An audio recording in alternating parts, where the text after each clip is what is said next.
नमस्कार प्यारे विद्यार्थियों, डीजे सर क्लासेस के ऑनलाइन मंच पर आपका फिर से अभिनंदन है। मैं सविता मैम जो आपको हिंदी पढ़ा रही हूँ। हिंदी में हमारा जो प्रकरण चल रहा है बहुत ही महत्वपूर्ण प्रकरण है मेरे मायने से। ये आपका है संधि, और संधि ऐसा प्रकरण है जहाँ से आपके प्रश्न बनते ही बनते हैं। अगर आपको संधि का पूर्ण ज्ञान है तो कहीं भी आपके नंबर नहीं गए हैं। हमने आपके संधि कर रहे थे जिसमें हमारा स्वर संधि चल रहा था पिछली कक्षा में, जिसमें आपके स्वर संधि के मैंने उपभेद जो 5 प्रकार के मैंने बताए थे कि 5 उपभेद होते हैं, धीर, गुण, यण और अयाधि। ये 5 उपभेद आपके हो चुके थे। आज चलेगा आपका व्यंजन संधि। व्यंजन संधि जैसे कि नाम से ही ज्ञात हो रहा है, व्यंजन संधि। व्यंजन संधि यानी आपके व्यंजन का मेल, व्यंजन का मेल, व्यंजन का मेल यदि स्वर से हो या फिर व्यंजन का मेल व्यंजन से हो। व्यंजन का मेल या तो स्वर से हो या व्यंजन का मेल आपके व्यंजन से हो, तो जो विकार उत्पन्न होगा वो आपका व्यंजन के रूप में ही मिलेगा। यानी यहाँ पर आपको जो विकार आएगा वो आएगा व्यंजन के रूप में। पहले हम पढ़ रहे थे जो भी विकार उत्पन्न हो रहा था वो किस में आ रहा था, आपके स्वर के रूप में आ रहा था। स्वर संधि में क्या पढ़ रहे थे हम, जो भी विकार उत्पन्न हो रहा था वो किस में आ रहा था, आपके स्वर संधि के अंतर्गत आ रहा था। चलिए सबसे पहले हम इसकी परिभाषा जान लेते हैं, फिर हम आगे बढ़ते हैं व्यंजन संधि के लिए।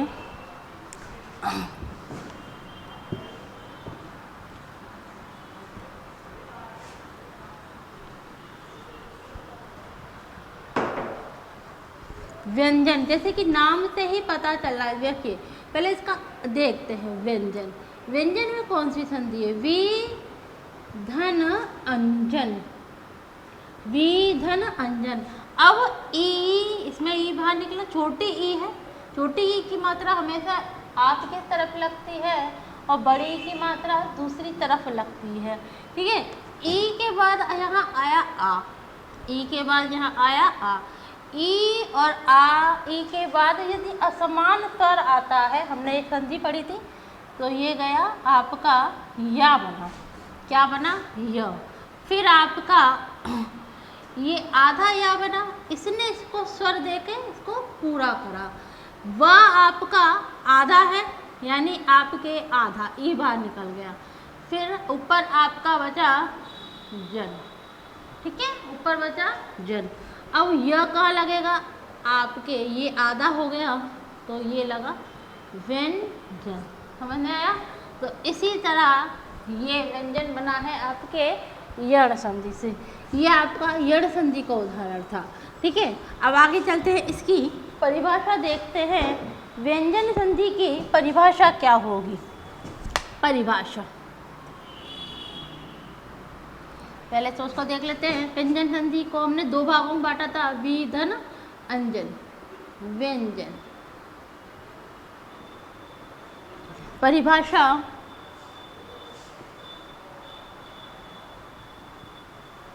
यदि प्रथम शब्द के, यदि प्रथम शब्द के अंतिम वर्ण की, प्रथम शब्द के अंतिम वर्ण की ध्वनि में व्यंजन आए, व्यंजन आए और उसका मेल, और इसका मेल द्वितीय शब्द के प्रथम वर्ण में आए किसी किसी स्वर या व्यंजन, किसी स्वर या व्यंजन से होता है तो क्रमशः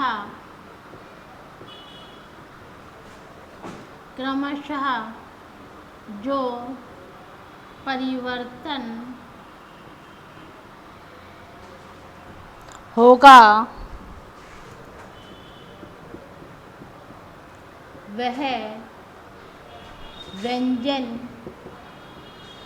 के रूप में ही होगा। ठीक है, यानी हमने क्या पढ़ा आपका प्रथम शब्द के अंतिम वर्ण की ध्वनि में क्या है, व्यंजन। क्या आना चाहिए, व्यंजन संधि पढ़ रहे हैं तो हमारा क्या आना चाहिए, व्यंजन। यदि इसका मेल द्वितीय शब्द के प्रथम वर्ण यानी द्वितीय शब्द में आए प्रथम वर्ण में, ठीक है, क्या आना चाहिए आपके, स्वर या व्यंजन में से कुछ भी आए तो जो परिवर्तन होगा वह व्यंजन के रूप में ही आपको मिलेगा। ठीक है, जैसे कि मान लीजिए एक शब्द लिखती हूँ मैं,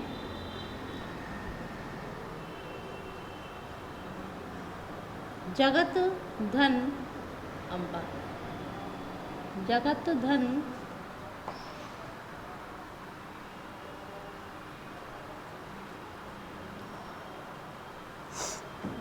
ठीक है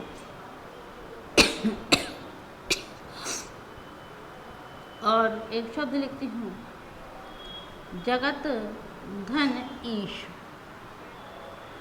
दो शब्द लिखे हैं, जगत धन अम्बा और आपके जगत धन ईश।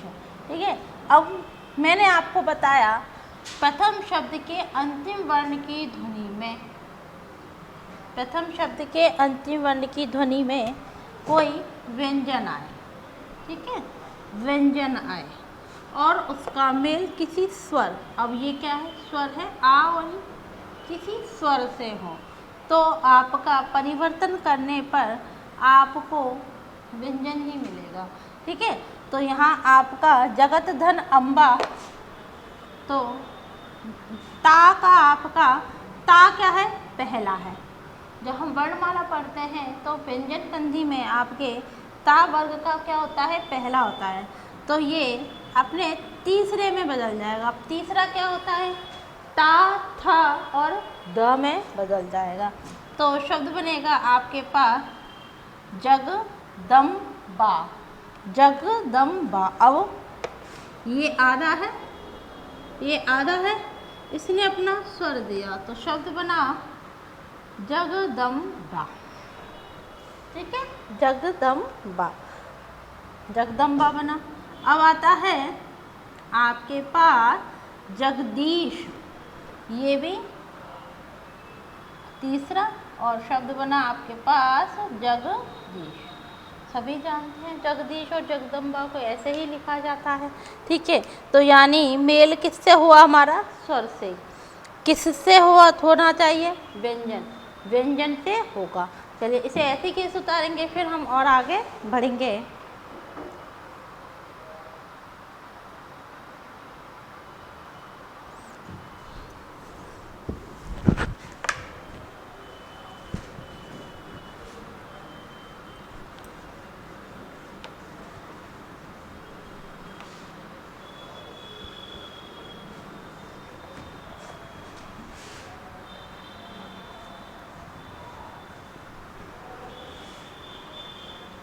देखिए, एक बड़ी ही महत्वपूर्ण बात है व्यंजन संधि में, यदि आप व्यंजन संधि कर रहे हो और आप कभी किसी शब्द में जब आपको चार ऑप्शन आपको मिलते हैं, आपको चार ऑप्शन मिले, जैसे कि अभी मैंने आपको जगदीश को उदाहरण कराया, जगत धन ईश, एक आया जगत धन ईश। अब आपको, अगर आप पढ़ रहे हैं व्यंजन संधि, व्यंजन संधि का एक नियम है, आपके प्रथम शब्द के अंतिम वर्ण की ध्वनि में हलंत आना ही चाहिए, यानी आपके शब्द वर्ण के नीचे हल्की टेढ़ी पाई आएगी। ठीक है, तो यही आपका टेढ़ी पाई यानी हलंत, जिसको हम हलंत कहते हैं। ये हलंत क्या है आपका, ये है। ये हलंत जब लगेगा तभी आपका वर्ण किसका रूप लेगा, व्यंजन का। नहीं तो ये किसकी ध्वनि है, ये क्या है, एक स्वर युक्त है, यानी इसके अंदर स्वर छुपा हुआ। कौन सा, ता और आ, ता और आ। अब इसके नीचे अगर मैंने मान लीजिए शब्द लिखा आपके लिए जग, जगत, धन, अम्बा, और अम्बा में यूँ लिख रही हूँ। अब इसमें तो पहले से आ चुका है, ठीक है। तो अगर मैं इसका स्विच करूँगी तो जगदाम्बा बन जाएगा ये, क्योंकि ये और ये मिलकर बना रहा है। तो जगदाम्बा नहीं करना, इसको हमें आधा ही करना पड़ेगा, यानी हमें क्या लगाना पड़ेगा, हलंत लगाना ही पड़ेगा। चलिए समझ में आ गया होगा। चलो इसको उतार लीजिए।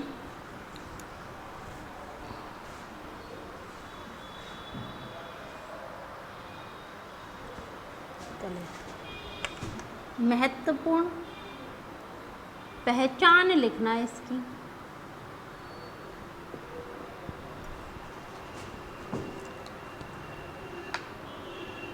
प्रथम शब्द खंड के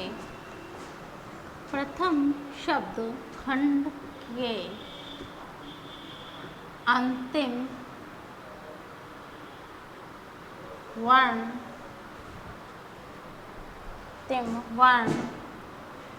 के नीचे, प्रथम शब्द के अंतिम वर्ण खंड के नीचे सदैव ही हलंत लगता है, तभी वह वर्ण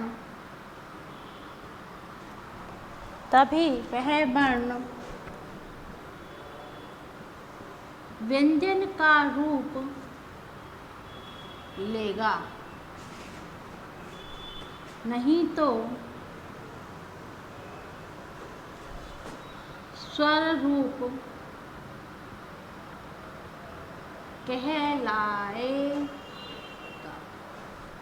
क्या कहलाएगा, यानी आपका हलंत लगना क्या है, अति आवश्यक है, यानी आपके हलंत होना ही चाहिए। आप यदि संधि कर रहे हो, अगर आपको हलंत नहीं दिखता है, 4 ऑप्शन यदि आपको मिल रहे हैं, तो वह आपकी व्यंजन संधि नहीं है। या तो 4 ऑप्शनों में आपको एक जो उत्तर है आपका वही सही है, हलंत युक्त, जो आपको संधि के रूप में मिल रहा है, बाकी 3 आपके गलत हैं।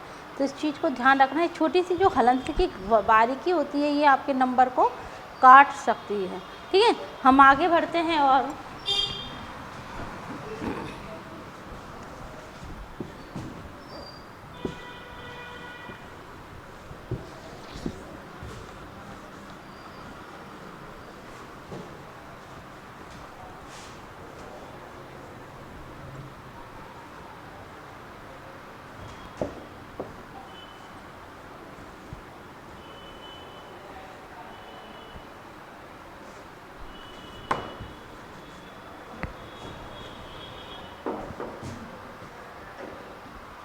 चलिए नियम नंबर हम पहला पढ़ते हैं व्यंजन संधि का। जैसे कि मैं पिछली कक्षा में भी आपको बता चुकी थी कि आपके व्यंजन संधि के अंतर्गत आपके जैसे स्वर संधि में आपके उपभेद थे दीर्घ, गुण, यण, इसमें आपके उपभेद ना होकर इसके नियम चलते हैं।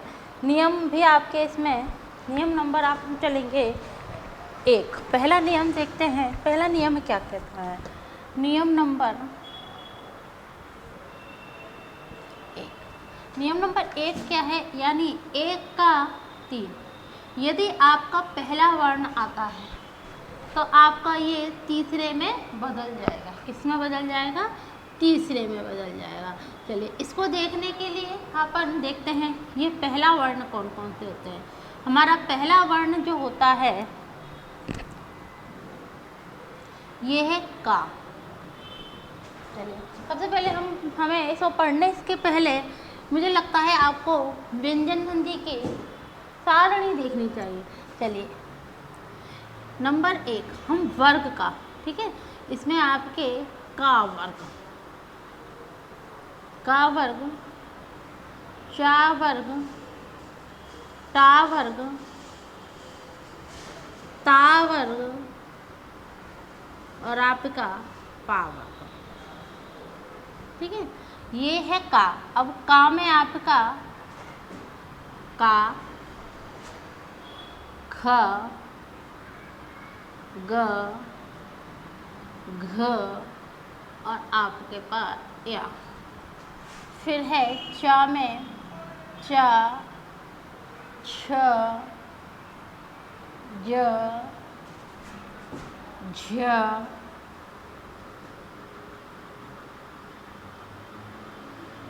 और आपका या। देखिए गौर से अगर देखोगे तो मैं सभी वर्ण के नीचे आपके हलंत लगा रही हूँ, तभी ये आपका व्यंजन है।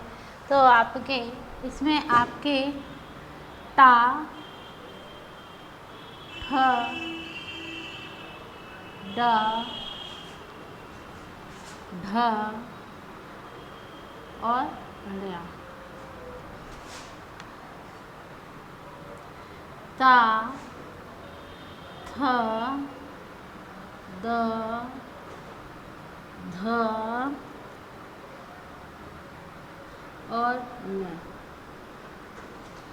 पा वर्ग पा, फ, ब, भ और आपके पास मा, ठीक है।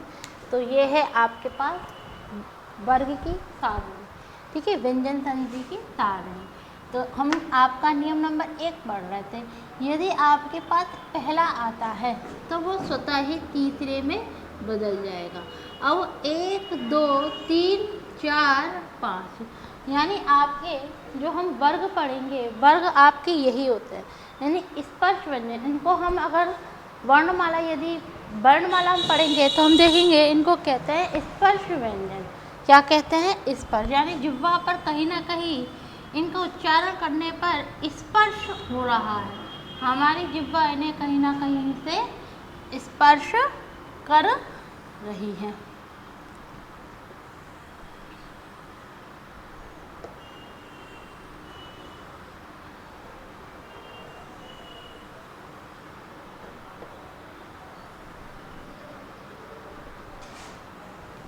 चलिए इसको उतारिए, ये ऐसे कैसे उतरेगा, फिर हम और आगे बढ़ेंगे।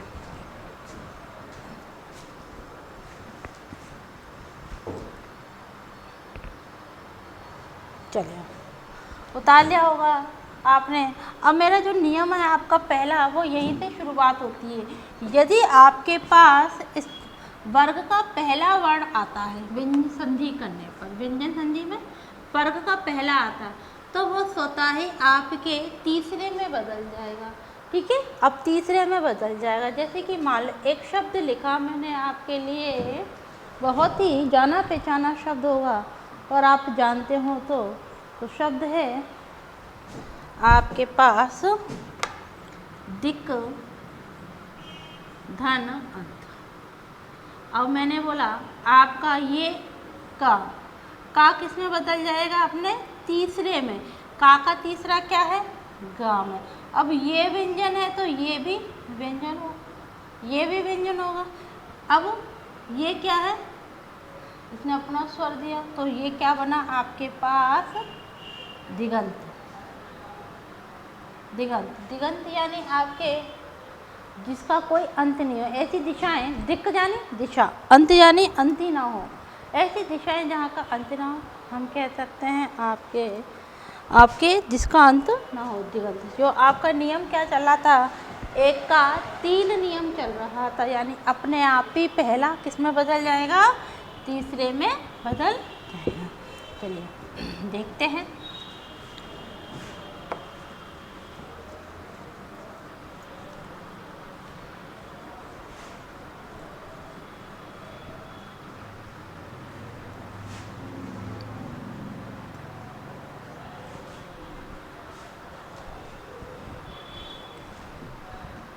चलिए हमारा पहला यानी वर्ग का पहला किसमें बदलेगा? तीसरे में बदल जाएगा। ठीक है, तीसरे में बदल जाएगा। ये कौन सी परिस्थिति में बदलेगा? यदि आपका मेल का की परिस्थिति देखते हैं, ये किस में बदल रहा है? ये आपका 1 का 3, ठीक है। और ये कब कौन सी परिस्थिति में बदल रहा है? क, च, टा, ता और आपके पास पा। ये कब बदलेगा? जब स्वर या फिर व्यंजन आए। स्वर या व्यंजन यानी इसका मेल स्वर या व्यंजन से हो तो यह अपने तीसरे में यानी अपने तीसरे में। अब इसका तीसरा क्या होगा? गा। इसका तीसरा क्या होगा? जा। इसका तीसरा क्या होगा? टा, ठा, ड। और इसका तीसरा दा। और इसका तीसरा पा, फा और आपका बा। ठीक है, तो ये आपका बदल जाएगा तीसरे में। इसको उतारिए, इसको यूं की तो ही, फिर हम और आगे बढ़ेंगे।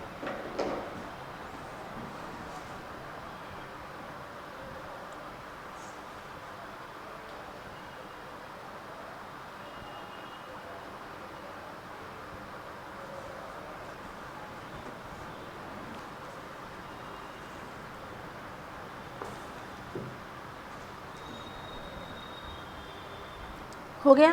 चलिए अब इस नियम की भी हम क्या लिख लेते हैं? परिभाषा। उतार लिया। अब इस नियम की भी हम एक क्या लिखते हैं? परिभाषा। परिभाषा जब हम लिखते हैं ना तो हमारी जो नोटबुक होती है उसमें ये क्या होता है, हमें एक इतिहास बंद हो जाता है। यानी हमारे शब्दों को हमारे छोटे बहन भाई, हमारे कोई भी इसको देख सकता है। मान लीजिए अभी आप पढ़ रहे हो, इसको आप लिखित रूप में नहीं लिख रहे, लेकिन इसको जब लिखित रूप में आपने सोचा नहीं मुझे तो याद हो गई ये ट्रिक, भाई ये याद नहीं है, ये आपको आज याद है, कल याद है, परसों आप भूल जाओगे। दिमाग में बहुत ज़्यादा लोड है, दिमाग तो इतना सा दिमाग में बहुत ज़्यादा लोड है, और भी चीज़ें हैं याद करने के लिए। तो ये आपका क्या है, इसको लिखित रूप से जब हम लिखते हैं तो हमें बहुत अच्छी तरह चीज़ें याद होती हैं। चलिए इसको भी हम लिखते हैं। क्या लिखते हैं? यदि प्रथम शब्द की, पहले हमने व्यंजन संधि की परिभाषा लिखी थी, अब हम क्या लिख रहे हैं? इस नियम की। यदि प्रथम शब्द के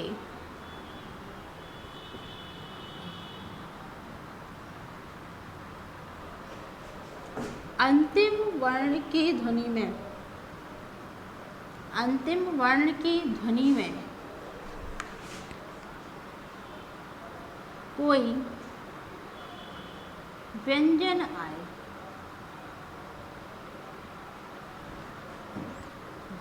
प्रथम वर्ण की ध्वनि में, प्रथम वर्ण की ध्वनि में वर्ग का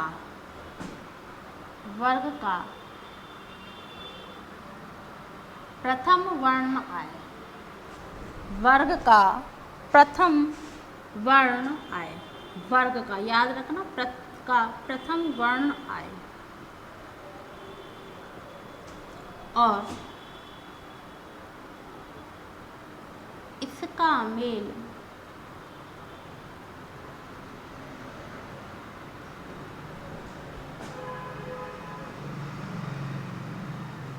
द्वितीय शब्द में आए,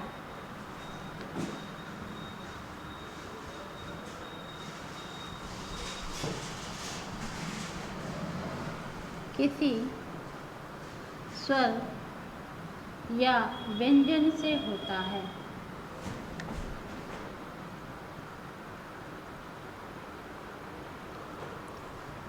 स्वर का व्यंजन से होता है तो वर्ग का प्रथम अपने तीसरे में बदल जाएगा, तीसरे में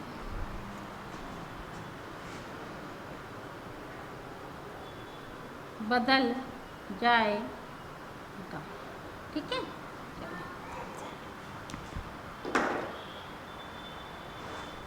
अब मैंने लिखा है शब्द के अंतिम वर्ण का प्रथम वर्ण यानी पहला वर्ण आए यानी एक का नियम वर्ण, एक का 3, तो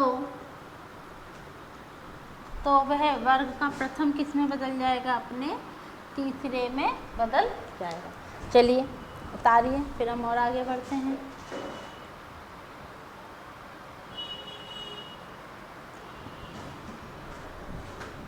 अब इसके उदाहरणों पे थोड़ी सी चर्चा कर लेते हैं। उदाहरण क्या क्या आएंगे इनके, उदाहरण देखते हैं इनके उदाहरण क्या क्या आने चाहिए।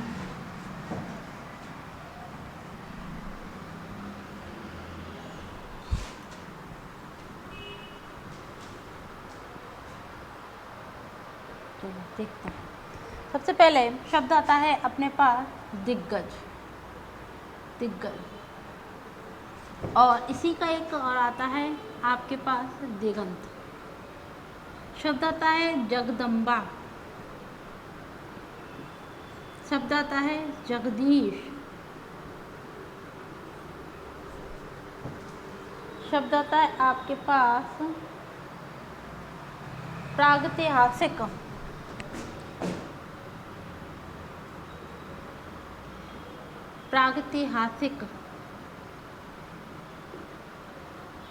सदगति,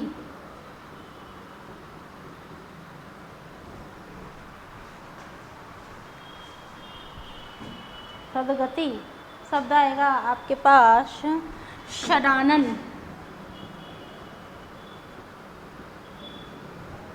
शब्द आएगा वाकजाल, वागजाल,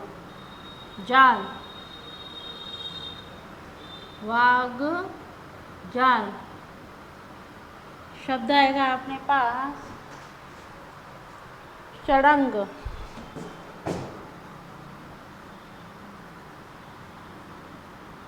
शब्द आएगा षड ऋतु,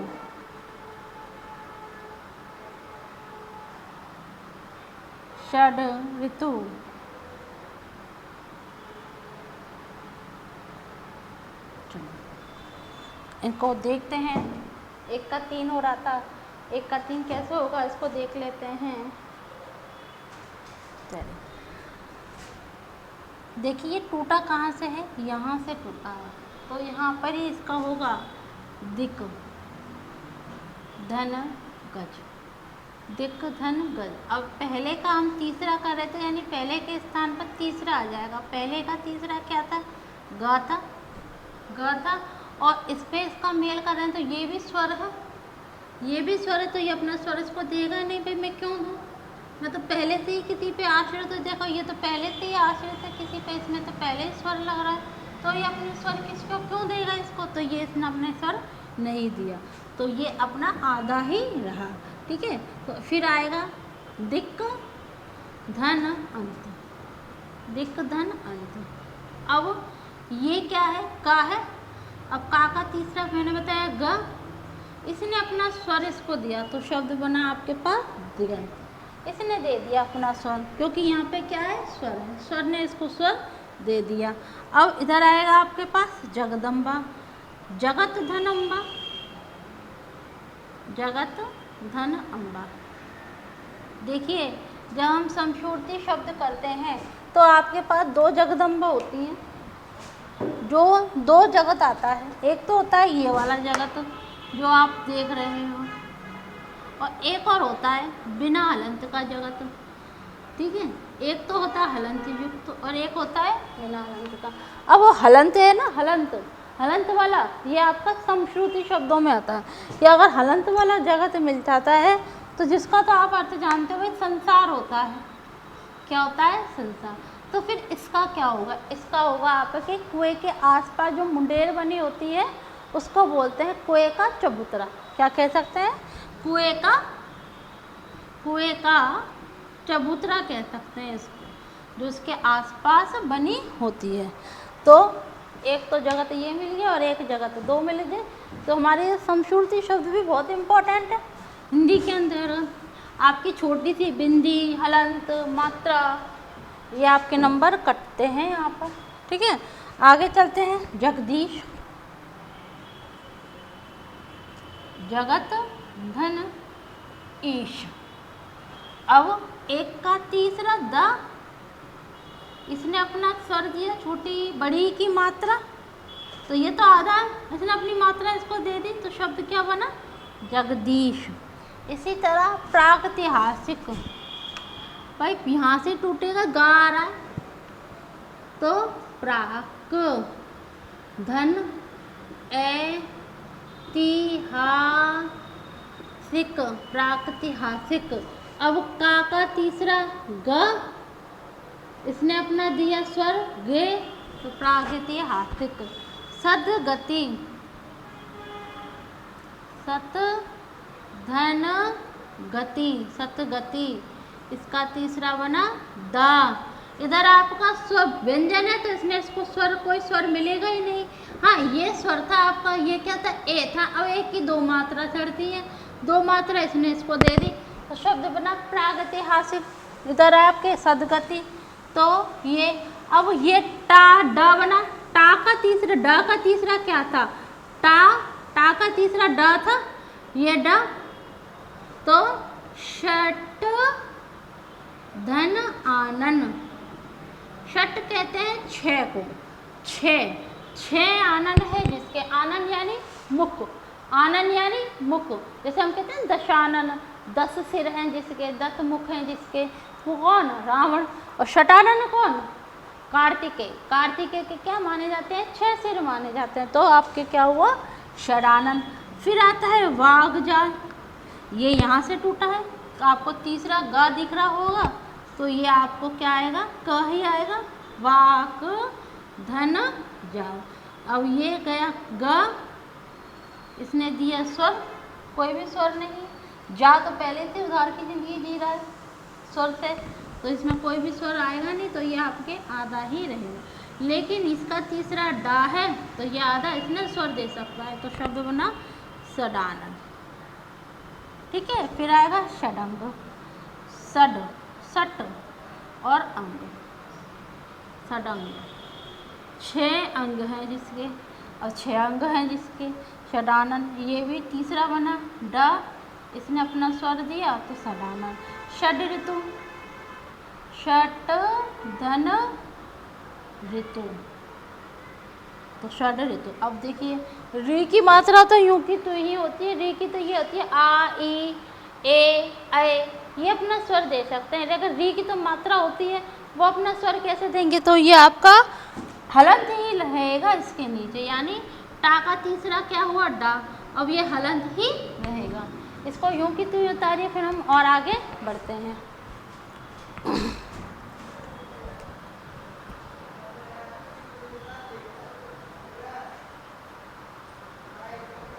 चलिए,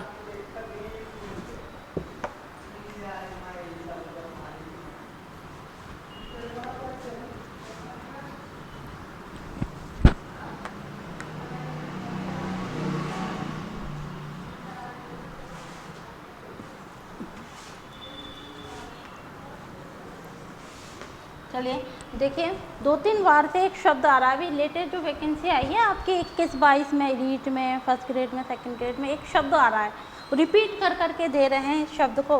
ये शब्द है अपने पास तद्रूप, तद्रूप, और एक आ रहा है आपका तदुपरांत,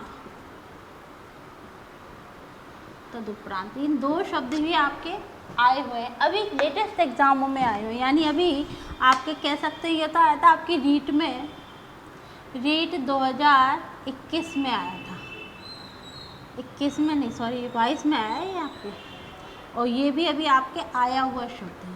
ठीक है, और इसका जरा देखते हैं, ये है क्या है? पहले देखिए, ये क्या दिख रहा है आपको? ये क्या दिख रहा है आपको? द। ये क्या है? द। तो द है, तो क्या होगा? इसका पहला ही लगेगा तत्, तत् धन रूप, तत् धन रूप। ठीक है, अब याद रखना, रूप है तो रूप यानी बड़े ऊ की मात्रा, रूप में हमेशा बड़ा निखर के आ रहा है रूप, तो रूप हमेशा बड़ा ही है, सुंदर है, तो आपके बड़े ऊ। देखिए, रा में जब मात्राएं चढ़ती है, ये रा है, एक तो होता है ये रुपया, रुपया यानी छोटा, ये है छोटा ऊ, छोटा ऊ में हमेशा ये लगता है, और बड़ा ऊ ये है आपका बड़ा, तो बड़े ऊ में ये घुंडी लग के लगती, जैसे कि ये लग रही घुंडी, ठीक है। तो आपके ये क्या हुआ, अब ये है तीसरे दा बना इसका तीसरा, इसने अपना स्वर दिया, अब आधा तो रा बचा, आधा रा गया यहाँ, अब ऊ की मात्रा कहाँ गई ये, तो शब्द बना आपके पास तद रूप। इसी तरह तत् धन उपरांत, तत् उपरांत, अब इसका भी तीसरा बना दा, इसने अपना स्वर दिया, अब स्वर देते ही कौन सा स्वर, छोटे ऊ की मात्रा, छोटे ऊ की मात्रा, जैसे ही छोटे ऊ की मात्रा लगी तो शब्द बना तद उपरांत। समझ में आया, ये दोनों ही शब्द अभी आपके विगत जो परीक्षाएं हुई हैं उनमें आए हुए शब्द हैं। एक और शब्द देखते हैं हम, सम्यक दर्शन, सम्यक ज्ञान, देख लो सम्यक ज्ञान, और एक आएगा आपके पास सम्यक, सम्यक दर्शन, ठीक है, सम्यक दर्शन। अब मैंने बताया आपको जब मैं करा रही थी, या तो आपका व्यंजन से हो जाए या आपका स्वर से हो जाए, तो ग आ रहा है तो आपका का ही आएगा, सम्यक ज्ञान। अब का तीसरा क्या बताया, ग, अब ये आधा है तो ये भी आधा ही बनेगा, व्यंजन संधि है, इसका कोई भी स्वर इसके अंतर्गत नहीं जाएगा क्योंकि ये तो पहले ही व्यंजन है, ठीक है। तो आपका क्या बना, सम्यक ज्ञान। इसी तरह सम्यक दर्शन, सम्यक दर्शन, का तीसरा क्या बना, गा, इसने अपना कोई भी स्वर नहीं दिया तो ये भी आधा ही रहेगा, तो दोनों में ही आधे गया आएंगे। ये भी आपके विगत परीक्षाओं में आया हुआ इम्पोर्टेंट लगा लीजिए इन पे, यानी आपके ये दोनों ही शब्द जो हम लिखवा रही हूँ मैं इनको, ये आपके इम्पोर्टेंट हैं। कौन सी संधि के उदाहरण है भाई, व्यंजन संधि के उदाहरण है ये सारे। तो व्यंजन संधि में आपके 1 का 3 नियम चलता है, नियम नंबर 1, ठीक है। आज के लिए हम करते हैं इतना ही, आज के लिए इतना ही। मुझे लगता है मेरी पढ़ाई संधियाँ आपके समझ में आ रही होंगी, बहुत ही डीप बता रही हूँ मैं, अच्छी गहराई से बता रही हूँ, पिछली परीक्षाओं में आए हुए ये शब्द हैं। तो आज के लिए इतना ही, बहुत बहुत धन्यवाद।